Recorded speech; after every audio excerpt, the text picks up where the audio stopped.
আপনাকে ক্লিয়ার করে দিই, কোনো চালু থাকা সামাজিক প্রকল্প বন্ধ হচ্ছে না।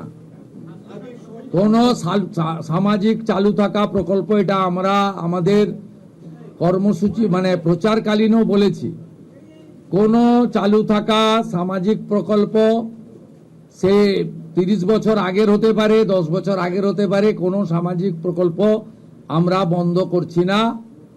আমরা পেপারলেস অফিসও করব, আমরা সমস্ত পোর্টালগুলোকে আপডেটও করব এবং সমস্ত বেনিফিশিয়ারি ডিবিটির মাধ্যমে, যেটা নরেন্দ্র মোদীজির নেতৃত্বে দেশের সরকার করেছে, ডাইরেক্ট বেনিফিট ট্রান্সফারের মাধ্যমে হবে এবং সবটাই স্বচ্ছতার সঙ্গে হবে। আপনার প্রশ্নের উত্তরে আমি পরিষ্কার বলে দিই, যে স্কিমটার কথা আপনি বলেছেন, আমি শুধু ওই স্কিমটা নয়, চালু থাকা কোনো সামাজিক কল্যাণকর কর্মসূচি বন্ধ এই সরকার করছে না, কিন্তু ট্রান্সপারেন্ট স্বচ্ছতার সঙ্গে সেগুলো হবে।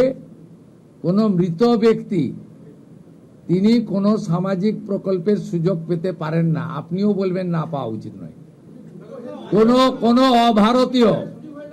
কোনো অভারতীয় তিনি ভারতের কোনো প্রদেশ বা জাতীয় সরকারের কোনো বেনিফিট তার পাওয়া উচিত নয়। অর্থাৎ আপনার প্রশ্নের মধ্যে আমার সব উত্তর আছে।